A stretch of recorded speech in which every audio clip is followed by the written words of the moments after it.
Hi, my name is Alessandro Gangelosi and that's a new tip tutorial coming from cgcookie.com for Max Cookie. This time we'll talk about a way to cache the animation and to save the animation and to have the possibility to be faster in viewport to work with characters or animated mesh. Um, in 3ds Max, we have a way to cache the animation, and that's the point cache modifier. And that's really useful also to work together in a pipeline, in a mixed pipeline with Maya and Softmash. So you can think that we can work modeling a character, for example, in Maya, and then we can merge it, or maybe in Max, and then we can export the mesh inside Softimage. We can animate the character in Softimage, and then we can save the point cache to open the same scene inside 3ds Max and to load the animation. So it will be really simple to make fixes, to make changes, and to have just the point cache file to be changed, and the scene will be really fast because you don't need the various animation modifiers as the morpher or the skin or all the other stuffs. So to use the point cache, it's really simple, and it's really useful that this modifier can records all the changes to the vertex position, and then it can play back the animation using the information we stored inside the HD. And uh, there's a lot of interesting way to use uh, the point cache. For example, it can be really useful to be used using the cloud animation. So we can use the cloud simulation, and then we can save all the animation inside the cache, and then we can export the stuffs with no problem inside uh, all the team members in our company or our team. So let's see the simplest way to use the point cache. So for example, I have this scene. It's a demo scene coming with 3ds Max. You can see it's really simple. That's dragon with a skin modifier and its animation. And you see we have the skin modifier there.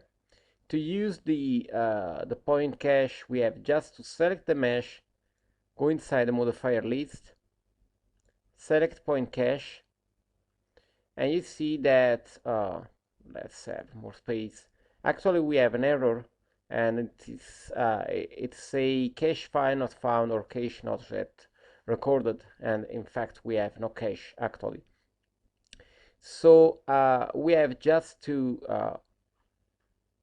click over new, and we can go inside a folder, for example this one, and we can say dragon, the file name, and you see we can save using the Autodesk cache .xml format or the point cache. The most used with the other software is the point cache 2, so let's choose point cache 2, save, and then we have to choose if we like to record one file for the entire animation or one file per frame. Usually the best way is to create just one file, and you see we have the possibility to save every frame to have the sample rate.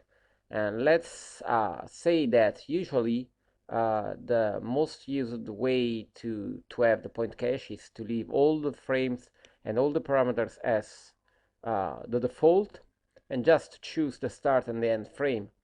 So then we can go there and click over the record, and you see it is recording, and now we have inside the cache info files 2 and poly count, so we know how many polygons we how many frames had been collected.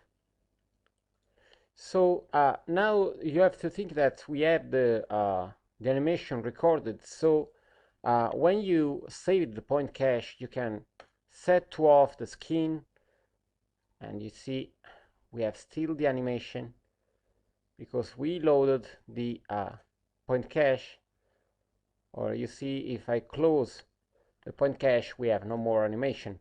So everything is there inside this cache, and we can then use, for example, turbo smooth, and everything is saved inside this file, and the file is this one. So you see we have the dragon.xml, and we have obviously the point cache file with all the data inside. Just some idea about what we can do. You see we can do new to save a new cache, load to load the file, unload to remove the file. So you see we have no more animation. Reload to reload the file. For example, if another guy saved a new cache, we can reload it. And that's really useful to have an animator that can change or fix the animation, and we can load and reload the file when we need it. And now just an interesting thing that can be used if we like, for example, to have multiple copies of this mesh. So for example, let's create this one. Okay, so you see actually they're animated in the same way, and we can go there inside the point cache, and we can go there inside the strength, and you see we can have less strength, so you see the animation is less powerful, we have less movements. Or we can use, for example, more strength, so we have similar animation, but you see there's something different inside. So you can imagine that you can use a lot of mesh with different parameters, and you can see that I can use the relative offset. So we have also different position, and we can have, for example, also different start. So the animation can start before, and let's use a perspective. So we have completely differently animated mesh, and we can use this option to have more interesting usage of the point cache, also to control, for example, the crowd or 1,000 of mesh. So for this tip tutorial is everything, and I hope to see you back again on Max Cookie to check for new tutorial coming from cjcookie.com. Bye.